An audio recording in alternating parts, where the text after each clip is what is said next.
گناہ کرتے کرتے حرام کھاتے کھاتے اس قدر دل کالے ہو گئے، اب قرآن کے لیے، دین کے لیے، ایمان کے لیے گنجائش کوئی نہیں، اندر گنجائش ختم ہو گئی، سارا دل بھر گیا۔ فرمایا کلا انہم عن ربہم یومئذ لمحجوبون،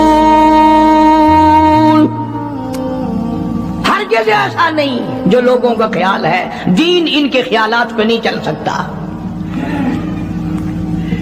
جناب ابو بکر صدیق رضی اللہ تعالیٰ عنہ بیمار ہیں، آخری وقت قریب ہے، اللہ اللہ۔ سیدہ عائشہ صدیقہ رضی اللہ تعالیٰ عنہ کے ہاتھ میں نیا کپڑا دیکھا، بیٹی کے ہاتھ میں نیا کپڑا دیکھا، صدیق اکبر رضی اللہ تعالیٰ عنہ نے فرمایا بیٹی یہ کپڑا کیسا ہے؟ عرض کی ابا جان کفن کے ارادے سے منگوا لیا ہے، نہ جانے کس وقت ضرورت پڑ جائے گی، مجھے خطرہ ہے، اندیشہ ہے، آپ کا آخری وقت ہے، میں نے کفن کے لیے کپڑا منگا لیا ہے۔ اللہ اکبر، ناراض ہوئے، فرمایا عائشہ وعدہ کرو مجھ پر نیا کفن نہیں ڈالو گی۔ عائشہ یہ کپڑا جو تو نے کفن کے لیے منگایا مدینے کی کسی بیوہ کو دے دینا، سر پہ ڈال کے پردہ کر لے گی۔ عائشہ کسی یتیم کو دے دینا، وہ اپنا کرتا بنا لے گا، وہ غریب اپنا ننگ ڈھک لے گا، مجھے نئے کفن کی کوئی ضرورت نہیں۔ اللہ کے یہاں کفن نہیں دیکھے جاتے، اس کے یہاں تو اعمال دیکھے جاتے ہیں۔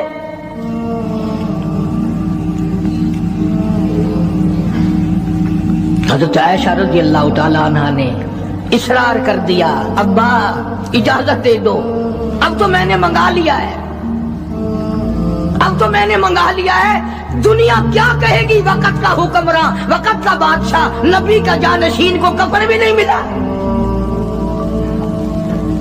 پھر دوسرا رخ اختیار کیا ہے صدیق اکبر سب کے رضی اللہ تعالیٰ عنہ۔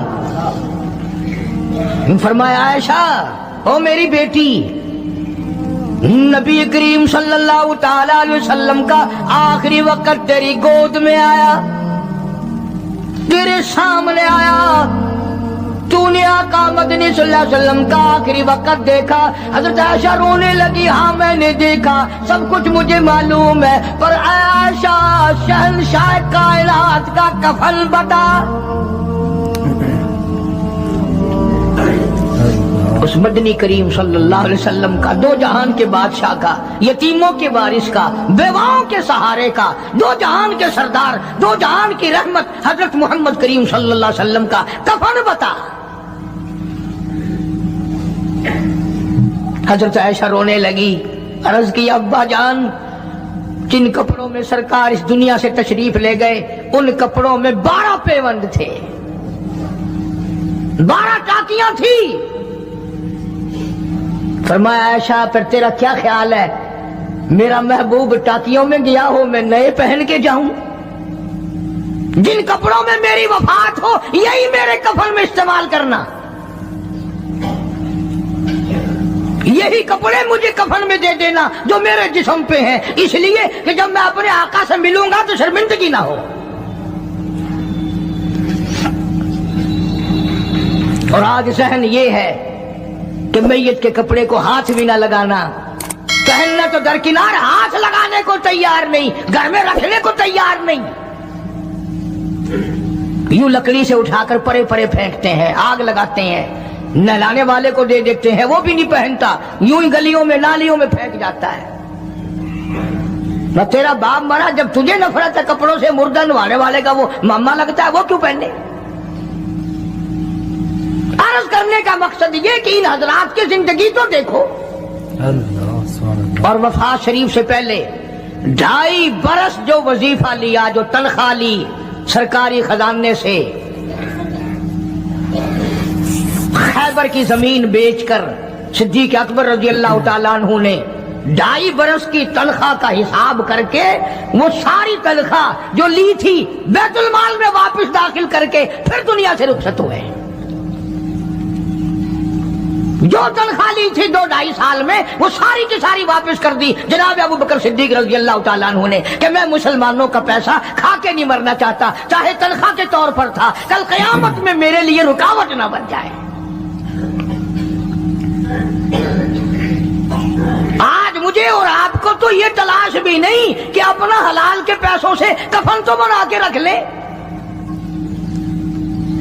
ایئر کنڈیشن کا ہر وقت ذکر ہے، گھر میں ہونا چاہیے، فریج ہونا چاہیے، پنکھے ہونے چاہیے، یہ ہونا چاہیے، کار ہونی چاہیے، موٹر ہونی چاہیے، یہ ہونا چاہیے، اور کبھی گھر میں یہ ذکر بھی ہوا کہ حلال کا کفن بھی ہونا چاہیے۔ وہ کدھر سے آئے گا؟ اس کے لیے کون انتظام کرے گا؟ کون ہم نے گھر میں پیدا کر رکھا ہے جو اس وقت یہ بات دیکھ کر کفن لائے گا؟ اس لیے قرآن کریم نے اعلان کر دیا، لوگوں اپنا سب کچھ پاک صاف بن کے دنیا سے جاؤ، اپنا بدن بھی پاک ہو، عمل بھی پاک ہو، پیٹ بھی پاک ہو، کفن بھی پاک ہو۔ ان ساری میں وہ بات کرتا ہوں جس سے نہ دیوبندی بچے، نہ بریلوی بچے، نہ شیعہ بچے، نہ سنی بچے۔ موت کا جھٹکا تو سب کو لگنا ہے نا، اور ایسا لگتا ہے لاکھوں برس تک منہ کڑوا رہتا ہے۔ جناب صدیق اکبر رضی اللہ تعالیٰ عنہ نے وہ تنخواہ جو لی تھی ساری زندگی میں وہ بھی بیت المال میں واپس کر دی، اور تمام کے تمام لوگوں کے حقوق چکا دیے۔ باقی جو بات رہی وہ سیدھی کمتر مرحوم کہتا ہے، ادا صدیق دا اسلام تے قرضہ بقایا ہے، اجا صدیق دا اسلام تے قرضہ بقایا ہے، جتا جس دے ہاتھوں اس آخری زمین رسایا ہے، وصولی دا نہ چنتا نہ لکھوایا صحابہ نے، مدنی کریم صلی اللہ تعالی علیہ وسلم کے جانثار، نبی کا یار، نبی کا وفادار، ہر وقت کا ساتھی، اسی غم میں رہتا ہے۔ اور وصیت کی کہ مجھے غسل دینا، میرے انہی کپڑوں میں دفن کرنا، اور فرمایا میرا جنازہ اٹھا کر حجرے مبارک کے سامنے لے جانا، حجرے عائشہ کے سامنے لے جانا، توجہ کرنا، نیند نہ کرو۔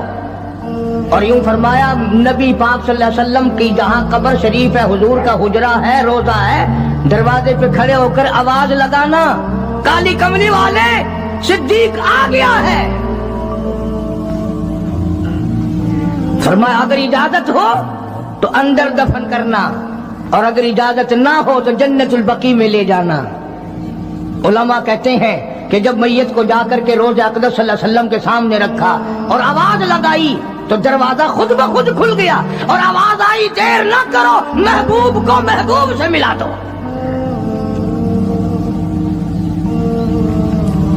کیا شان ہے ان لوگوں کی، کیا عظمت ہے ان لوگوں کی، ساری زندگی اس محبت میں، عظمت میں، اکرام میں گزاری جو اس کائنات میں کوئی اس قدر اکرام کر نہیں سکتا۔ مدینہ پاک میں ایک وقت ایسا بھی آیا کہ دشمنوں نے مدینے کے گورنر کو گانٹھ لیا، اس کو رشوت دی، پیسے دیے، اور کہا کہ ہمیں اجازت ہونی چاہیے، ہم روضہ اقدس کو کھود کر ابو بکر صدیق اور فاروق اعظم کی لاشیں نکالنا چاہتے ہیں یہاں سے۔ چنانچہ حاکم وقت نے پیسے کھا کر اجازت دے دی۔ شمس الدین سراج ایک بزرگ ہے جو اس وقت مدینہ پاک یعنی روضے کے متولی ہیں، مسجد نبوی کے متولی ہیں، گنبد خضرا صلی اللہ علیہ وسلم کے محافظ اور نگہبان ہیں۔ وہ فرماتے ہیں کہ رات آدھی جب گزری تو کنڈی کھٹکی مسجد کی، میں نے کنڈی کھول دی تو مجھے حکم ملا کہ تم خاموش رہو، اگر آواز نکالو گے سر اتار دیا جائے گا۔ ایک آدمی اندر داخل ہوا، دوسرا داخل ہوا، تیسرا آیا، کسی کے ہاتھ میں کسی، کسی کے ہاتھ میں